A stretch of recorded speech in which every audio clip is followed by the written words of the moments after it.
Bago tayo magsimula, gusto ko lang batiin ang bagong miyembro natin ngayong buwan. Shout out sa iyo Tristan Basaliso. Maraming salamat sa pagsali sa membership natin at sa patuloy niyong pagsuporta. Literal na napatigil ang hininga ni Moon Huang sa tindi ng gulat habang nakaharap sa ating bida.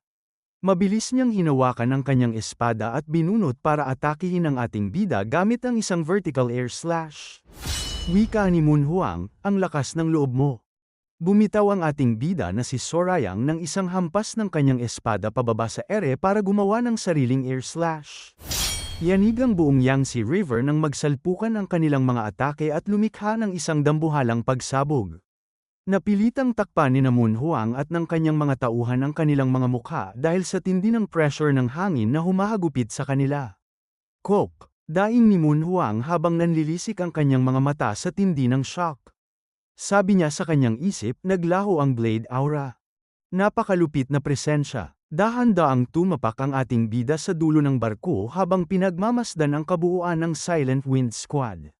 Wika ng ating bida, humigit kumulang 300 miyembro ng Silent Wind Squad at 300 pirata. Sa kabuuan ay 600. Literal na nag-freeze ang utak ni Moon Huang sa tindi ng revelasyong ito. Sabi niya sa kanyang isip, alam niya kung ilan kami.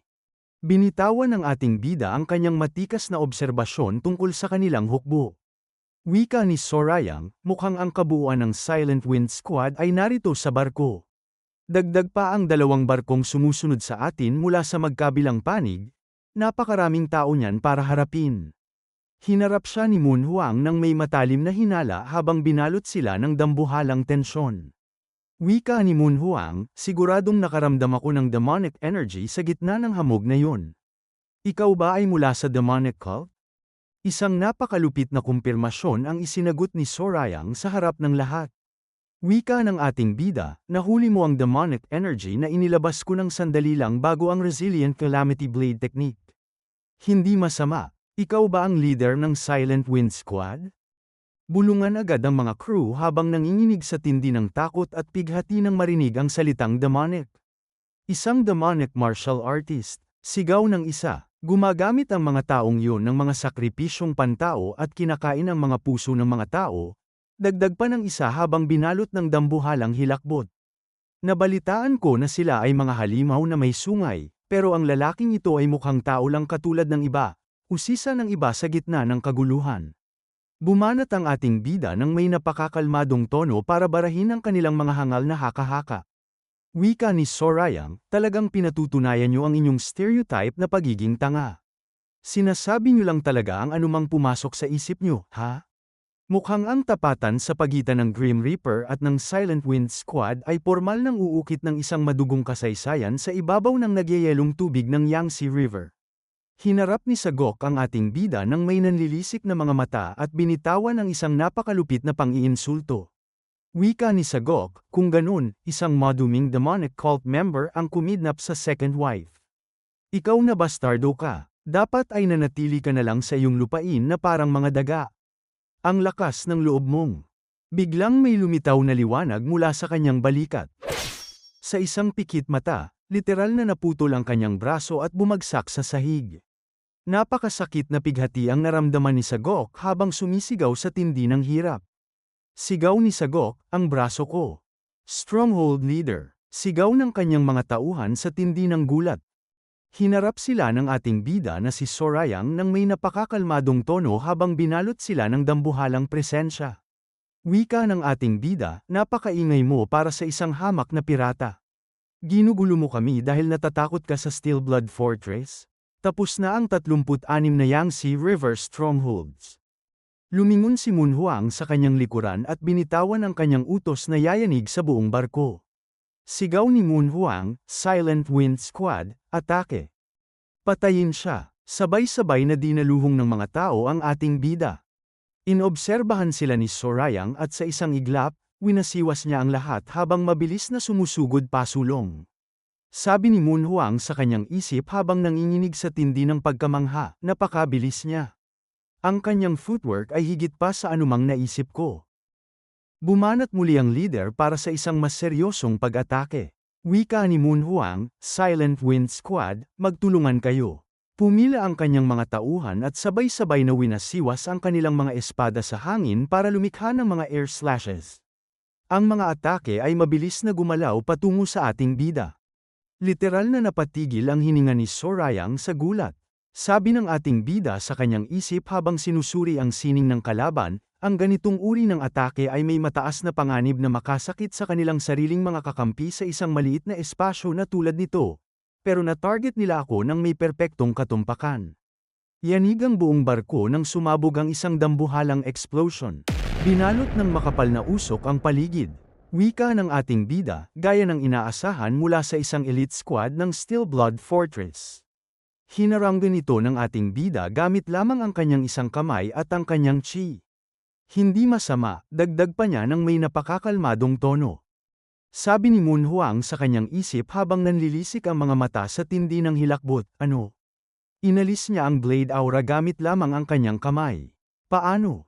Napakabangis. Mukhang ang entablado ay handa na para sa isang madugong pagtatapos habang ang ating bida ay formal nang ipinapakita ang tindi ng kanyang sining sa gitna ng Yangtze River.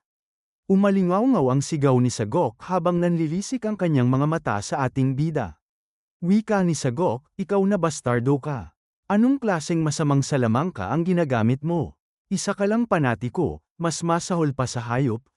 Ngunit bago pa man niya matapos ang kanyang pang-iinsulto, isang dambuhalang kislap ng liwanag ang biglang lumitaw sa kanyang leeg. Napakalupit na eksena, sa isang pikit mata, literal na lumipad ang ulo ni Sagok sa ere matapos itong hiwain ng ating bida. Hinarap ni Sorayang ang paligid ng may napakalamig na tono. Wika ni Sorayang, napakaingay. Mas lalong sumasama ang pakiramdam ko ngayon. Sa tingin ko ay hindi sapat ang patayin kayong lahat dito para bumuti ang aking pakiramdam. Literal na napatigil ang mundo ni Moon Huang habang nanlilisik ang mga mata sa tindi ng gulat at nagsisimulang pagpawisan sa harap ng ating bida. Binalot ng dambuhalang presensya ang buong barko nang pakawalan ng ating bida ang kanyang chi. Wika ni Sorayang, kaya, magsasaya muna ako ngayon. Samantala, pagkalipas ng ilang sandali sa panig ni Dongpil, binalot ng matinding pag-aalala ang tapat na si Angwa. Mahinang sambit ng dalaga. Ano yun? Tanong ni Dongpil. Wika ni Angwa, magiging maayos lang ba ang headguard? Huwag kang mag-alala. Sa lagay niya ngayon, hindi matatalo ang headguard, paninigurado ni Dongpil ng may matikas na paninindigan. Mabuti naman kung ganoon, pero, sagot ni Angwa habang binalot ng dambuhalang kaba. Biglang na-realize ni Dongpil na may paparating. Mabilis niyang binunot ang kanyang espada at itinutok ito sa leader. Wika ni Dongpil, hinto. Kapag sumubok ka ng anuman, maaaring malagay ang lahat sa panganib. Sabi ni Dongpil sa kanyang isip habang sinusuri ang kausap ng may matalas na obserbasyon, ano? Bumalik na ba siya sa normal ngayon? Nanginginig ang buong katawan ni Yang Yu dahil hindi niya palubos na makontrol ang kanyang sarili. Wika ni Yang Yu, wala akong intensyong makipaglaban. Gusto ko lang magtanong ng isang bagay. Sino ba talaga kayo? Bumanat si Dongpil ng may napakakalmadong tono. Wika ni Dongpil, hindi nakasaad sa kontrata na kailangan naming isiwalat ang aming pagkakakilanlan. Diniinan ni Yang Yu ang kanyang katanungan sa gitna ng dambuhalang pagdududa. Wika ni Yang Yu, pero kailangan kong malaman. Ikaw, hindi, ang iyong pinuno, sigurado akong gumamit siya ng demonic energy. Kayo ba ay mula sa Heavenly Demon Divine Cult?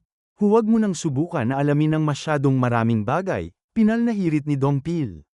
Literal na napatigil ang hininga ng leader ng stronghold habang binalot ng dambuhalang hilakbot. Wika ni Yang Yu, hindi ako makapaniwala. Mukhang ang misteryong bumabalot sa ating bida ay dahan-dahan ang kumakalat, habang ang anino ng demonic cult ay muling niyanig ang pundasyon ng Yangtze River. Diniinan niya ang nakakangilabot na realisasyon tungkol sa kanyang kaharap. Wika niya, ang pinakamasamang organisasyon sa Jianghu na hindi nagpakita sa Meriam sa loob ng 30 taon. Ang demonic cult, sabi ni Yang Yu sa kanyang isip habang nanlilisik ang mga mata sa tindi ng gulat, ang demonic organization na walang ibang organisasyon ang makakapantay ay binuksan na ang mga pintuan ng impyerno at nagpakita sa Zhongyuan. Samantala, balik tayo sa panig ng ating bida kung saan ang entablado ay naging isang madugong paliguan. Napakalupit na eksena, tumalon ng napakataas ang ating bida at umatake sa ere, na lumikha ng maraming air slashes para tamaan ang mga kaaway na sumusugod sa kanya. Yanig ang buong ilog nang magkaroon ng isang dambuhalang pagsabog sa barko. Umalis kayo sa daan, sigaw ng mga tauhan habang tumatalsik ang mga tao sa ilog. Tulong! Hindi mabilang na mga tao ang nasawi sa tindi ng pighati at hilakbot. Sabi ni Moon Huang sa kanyang isip habang nanginginig sa tindi ng gulat, hindi ako makapaniwala. Ang kalaban ay maaaring isang martial master sa evolutionary realm, pero higit sa 80% ng squad ang napatay. Literal na napatulala ang lahat nang ang isa sa mga barko ay tuluyan ng lumubog. Sabi muli ni Moon Huang sa kanyang isip habang binabasa ang tadhana ng kanyang hukbo, lahat tayo ay mauuwi sa kamatayan kung itutuloy natin ang pakikipaglaban.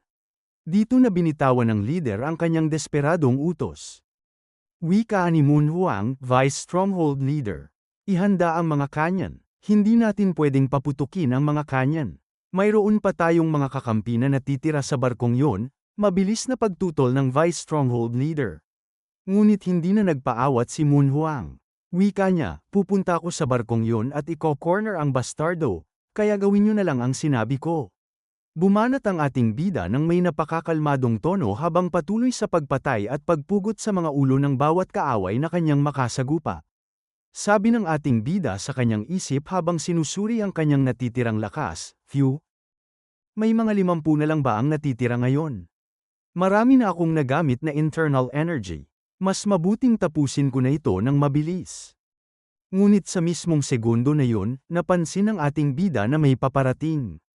Sa gitna ng kaguluhan, biglang naramdaman ng ating bida na si Sorayang ang isang panganib. Yanig ang buong paligid nang biglang lumitaw si Moon Huang at umatake sa ating bida mula sa likuran ng walang kakurap-kurap. Mukhang ang tapatan sa pagitan ng leader ng Silent Wind Squad at ng ating bida ay pumasok na sa pinakamadugong yugto sa gitna ng naglalagablab na Yangtze River. Wika ni Sorayang sa kanyang isip, isang ambush. Mabilis na hinarangan ng ating bida ang atake gamit ang kanyang espada ng may matikas na paninindigan. Sabi muli ni Sorayang sa kanyang isip habang sinusuri ang kanyang kaharap, siya ang Silent Wind Squad leader. Buhay pa pala siya. Ang kanyang martial skills ay kahanga-hanga. Kaaway siya, pero nakakahinayang siyang patayin. Walang humpay na umatake si Moon Huang pero hinarang ng ating bida ang bawat wasiwas ng kanyang espada. Sabi ng ating bida sa kanyang isip habang naniningkit ang mga mata sa tindi ng obserbasyon, malinaw na wala siyang karanasan sa pakikipaglaban sa tubig, pero hindi siya nawawalan ng balanse. Dito na lumingon si Moon Huang sa likuran at binitawan ang kanyang utos na yayanig sa buong ilog. Sigaw ni Moon Huang, ngayon na. Paputukin ang kanyan sa likuran. Napakalupit na eksena, inihanda ang mga kanyan mula sa kabilang barko at sa isang pikit mata. Napansin ito ng ating bida bago pa man ang malakas na pagsabog. Sabay-sabay na pinaputok ang maraming kanyan. Yanig ang buong paligid nang lumitaw ang dambuhalang splash ng tubig mula sa impact habang pilit na dinedepensahan ng ating bida ang kanyang sarili. Sinamantala ni Moon Huang ang pagkakataon at mabilis na sumugod pasulong habang binalot ng matinding puot ang kanyang mukha. Sigaw ni Moon Huang, mamatay ka. Halimaw ka. Nagpakawala siya ng sunod-sunod na slashes habang ang paligid ay binalot ng makapal na splash ng tubig. Ngunit literal na napatigil ang hininga ni Moon Huang nang maglaho ang tubig at tumambad ang ating bida. Nanatiling nakabantay si Sorayang habang tinititigan ang kanyang kaaway ng walang kakurap-kurap. Sabi ni Moon Huang sa kanyang isip habang nanginginig sa tindi ng gulat at hilakbot, ano? Maayos lang siya? Iyon na ang aming ultimate attack. Isinakripisyo pa namin ang aming mga kakampi, pero hindi man lang namin siya nagawang magalusan.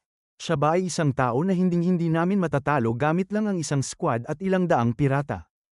Hinarap ni Moon Huang ang ating bida nang may napakaseryosong mukha. Wika ni Moon Huang, isang bagay lang ang itatanong ko sa iyo. Bumanat ang ating bida nang may napakakalmadong tono. Wika ni Sorayang, masyado ka namang mahusisa para sa isang taong mamamatay na rin naman mamaya. Binitawan ni Moon Huang ang katanungang yayanig sa katahimikan ng gabi. Wika ni Moon Huang, ikaw ba? Ang Heavenly Demon? Ang Heavenly Demon? Hindi pa sa ngayon, malamig na sagot ni Sorayang. Hindi pa. Nanginginig na reaksyon ni Moon Huang. Para sa ngayon, wika ni Sorayang habang itinuon ang kanyang chi sa kanyang kaliwang kamao. Literal na nanlaki ang mga mata ni Moon Huang at nagsimulang pagpawisan sa tindi ng presensyang sumasalubong sa kanya. Dito na nagpakawala ng isang dambuhalang blast ang ating bida mula sa malayo na direktang tumama sa katawan ni Moon Huang. Binitawan ng ating bida ang huling hirit bago ang madugong pagtatapos. Wika ni Sorayang, sabihin na lang nating ako si Yama. Napakabangis. Mukhang ang Yangtze River ay formal nang naging libingan ng Silent Wind Squad sa ilalim ng kapangyarihan ng ating bida na si Yama. Maraming salamat sa panunood. Kung nag-enjoy kayo, click nyo naman ang like button at mag-subscribe para lagi kayong updated sa mga uploads namin.